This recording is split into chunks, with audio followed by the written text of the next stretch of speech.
Chosen one, there is a powerful reason God led you here today. You are not here by accident or coincidence. This is not a random scroll or an algorithm's choice. This is a divine appointment. Right now, heaven is placing something in your hands that has never existed in the way you will carry it. God has given you a weapon the world has never seen, and the enemy has no blueprint for how to fight it. This weapon is not forged in human strength, nor does it rely on earthly wisdom. It is a spiritual force born out of your battles, shaped by your tears, and sharpened in the secret place. You have been through seasons that broke others, but in you, God was building a rare and dangerous spiritual authority. You are about to see why the warfare against you was so intense. The enemy knew what you would one day hold. The time has come to use it. This weapon is not for display. It is for impact. It will tear down strongholds that generations before you could not touch. It will open doors that no human hand could open. It will silence voices that have spoken against you for years. And when you use it, it will carry the weight of heaven's backing, because it was issued from the throne of God Himself. Before we go deeper, like this message if your spirit bears witness to this truth. Subscribe if you know God is speaking directly to you. Drop your city and time in the comments. Let's see where the remnant is rising across the earth. And to those who feel led to sow into this prophetic word through the pinned comment or the super thanks feature, your seed is not a transaction, it is a declaration. It is saying, Lord, I receive this weapon, and I step into my divine commission. May your seed speak louder than the lies of the enemy. May it stand as a prophetic agreement that nothing in hell can touch what God has armed you with.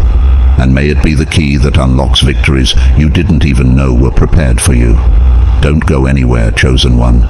In just a moment, we are going to uncover exactly what this weapon is, how to wield it, and why the world has never seen anything like it before. This next part will change how you pray, how you fight, and how you win. Let's go deeper. I know some of you are tired. You've been fighting battles no one else seems to understand. You've walked through storms that felt like they would never end. You've been hit in ways that made you question your worth, your purpose, and even your place in God's plan. But here's the truth. You're still standing, and I'm here to tell you why. You are still here because God placed inside you a weapon the world has never seen. Something unique, something heaven-forged, something unstoppable, if you learn how to wield it. This is not ordinary. This is not borrowed. This is not second-hand. This is yours, crafted in eternity, placed in you before you were born. So today, we are going to break this down step by step, so you can finally see the truth. We're going to uncover why God gave you this weapon, what this weapon really is, and why the enemy fears it so much. We'll walk through how to recognize it in your own life, how to sharpen it, and how to use it effectively. We'll expose the dangers of ignoring it or burying it out of fear. And then we'll look at what will happen when you fully walk in it, not halfway, not hesitating, but fully surrendered to God's plan. By the time we're done, you will not only know what you carry, you will be ready to use it. Before you were born, God knew you. This is not a poetic phrase meant to inspire vague sentiment. It is a divine fact that comes straight from Jeremiah chapter 1 verse 5. Before I formed you in the womb I knew you, before you were born I set you apart, I appointed you. These are not just nice words for a wall decoration, they are the eternal record of your origin. Long before anyone on earth knew your name, you were already known in heaven. Before your parents dreamed of you, you existed in the mind and heart of God. Every breath you would take, every gift you would carry, every season you would walk through, all of it was seen, planned, and counted before time began.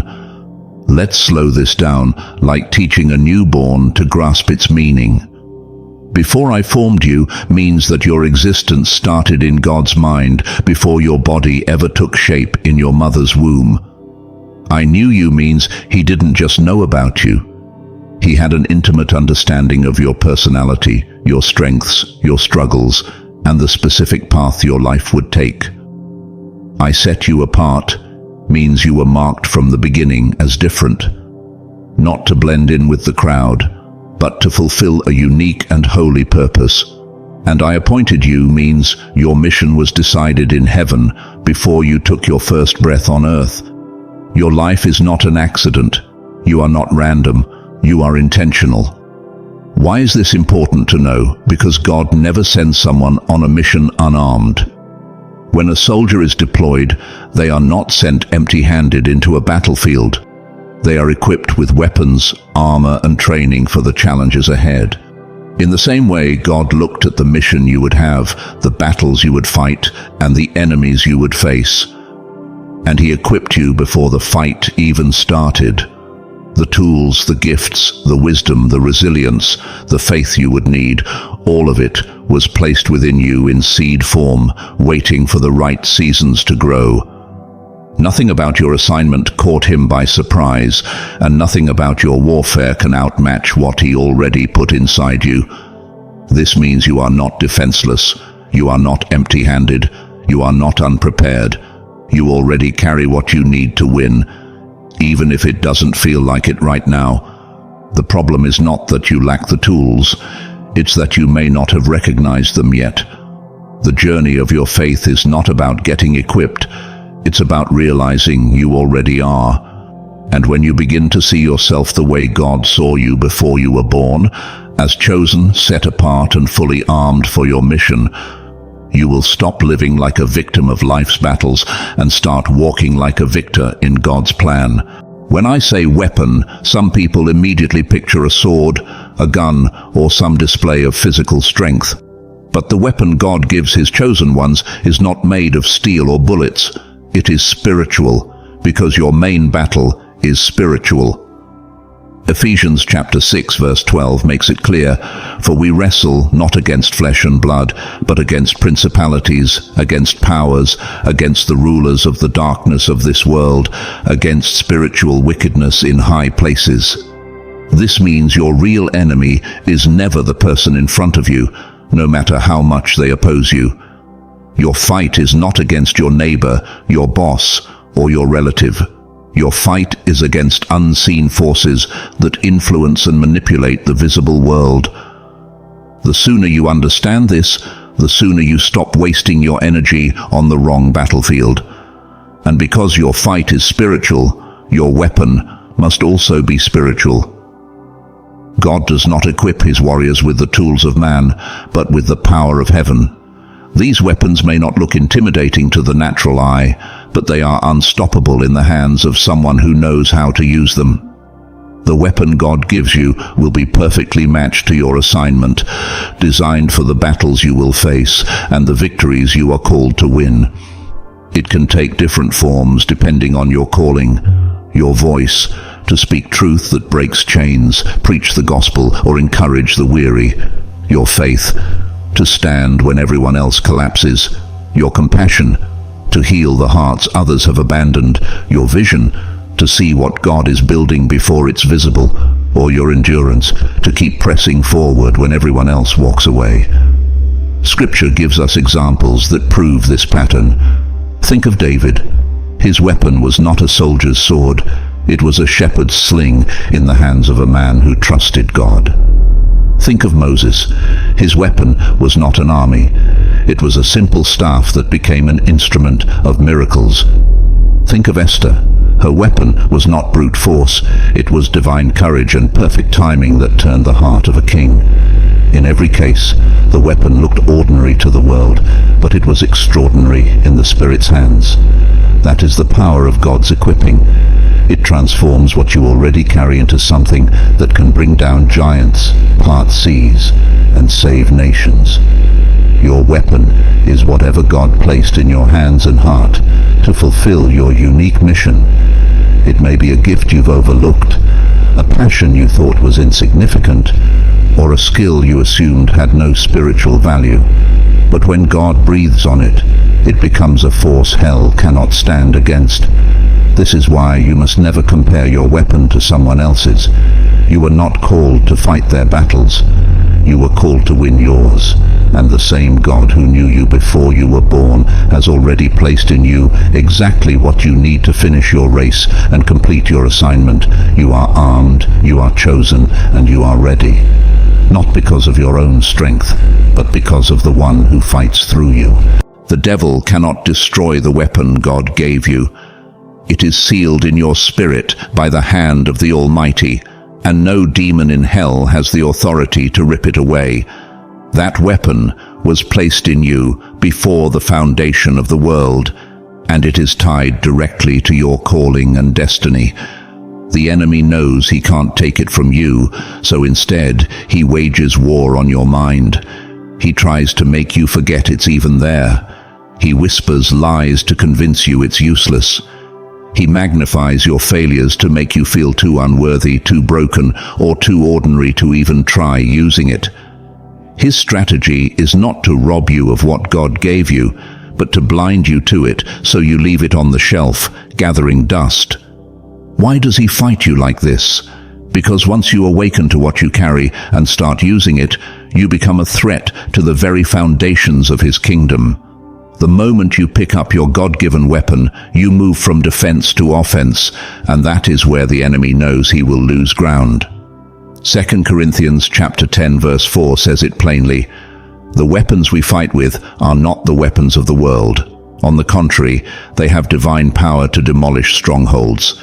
Divine power means power sourced from God himself, power that no human effort can generate and no demonic force can withstand. It is the kind of authority that shakes atmospheres, silences lies, and destroys the chains that have kept people, including you, bound for years. This is why your life has been under such relentless attack. The battles you've faced, the discouragement you've endured, and the opposition you've met are not signs that you are weak. They are evidence that you are carrying something the enemy fears. If you were empty, he would leave you alone. But because you are loaded with heaven's weaponry, he throws distractions, delays, and discouragement at you, hoping you will never realize the truth. And here it is, you are already dangerous. The weapon is already in you. All that remains is for you to rise, take it in your hands, and let God guide you in using it, because once you do, nothing in hell will be able to stand against you. Many chosen ones get stuck at this question: how do I know what my weapon is? They search for something complicated or mystical, thinking it must be hidden in some distant place. But the truth is far simpler and far more revealing. Your weapon is usually the very area of your life the enemy has attacked the most. The devil is a strategist. He doesn't waste time or energy on what has no impact. If he's been hitting the same spot again and again, it's because he knows that area carries a dangerous level of power against his kingdom. Look closely at your story. If you've always been silenced, unable to speak up, or afraid to share your truth, then your weapon is your voice, because when you start speaking, chains will break. If your hope has been crushed over and over until you almost gave up on believing, then your weapon is your faith, because your unwavering trust in God will inspire others to rise. If you've been shamed for loving too deeply or caring too much, then your weapon is your compassion, because your heart has the power to heal wounds others ignore. If your dreams have been mocked, dismissed, or treated as foolish, then your weapon is your vision, because seeing what God is building before it exists is one of the most dangerous gifts a believer can carry. The enemy's attacks are often the clearest indicators of your anointing. He studies your potential more than you do, and he aims his arrows at the places where your victory would cause him the most damage. That's why recognizing your weapon is not just self-awareness, it's spiritual warfare. Once you understand what God placed in you and why hell fears it, you can stop living on the defensive. You can take that very area, the one that's been under attack for years, and put it into God's hands. Then watch as he turns the thing the devil tried to break into the very tool that brings you and others into freedom. How to sharpen and use it. A weapon is only effective if you know how to handle it. Many believers have been equipped by God, but remain powerless in battle because they've never learned how to train with what they've been given. You can have the sharpest sword in the world, but if you don't know how to swing it, it becomes nothing more than decoration. The same is true in the spiritual realm. Your gift, your calling, your divine weapon will only fulfill its purpose if you intentionally develop the skill to use it. God doesn't just hand you a weapon. He invites you into a process of learning, sharpening, and strengthening until you can wield it with confidence. Here's your training plan. First, believe you have it, because faith is the activation key. If you don't believe it's there, you'll never use it. Second, stay close to God. Prayer and worship keep your weapon charged with divine power, like a spiritual energy source that never runs dry. Third, learn the Word. The Bible is both your training manual and a weapon itself, the sword of the Spirit that can cut through deception and darkness. Fourth, obey instructions. Your weapon is most effective when you're in alignment with God's timing and strategy, because the wrong move at the wrong time can cost you victory. Finally, practice. Use your weapon in smaller battles before the big ones. David didn't start with Goliath. He trained by defeating lions and bears in the secret fields before stepping onto the public battlefield. Every time you step into a moment of faith, speak truth in love, extend compassion when it's hard, or keep going when quitting feels easier. You are practicing with your weapon. And with each use, you become more precise, more confident, and more dangerous to the enemy. The more you train, the less the devil can intimidate you, because you won't just know that you have a weapon, you'll know how to use it. And when a believer reaches that level, they stop reacting to the enemy's attacks and start initiating heaven's victories. If you hide your weapon, you waste your assignment. In Matthew chapter 25, Jesus told the parable of the talents, a sobering reminder that what God places in your hands is meant to be multiplied, not buried. One servant took what his master gave him and hid it in the ground. He thought he was playing it safe, but in reality, he was disobeying his purpose. In the end, he lost not only the talent, but also the opportunity to serve his master well.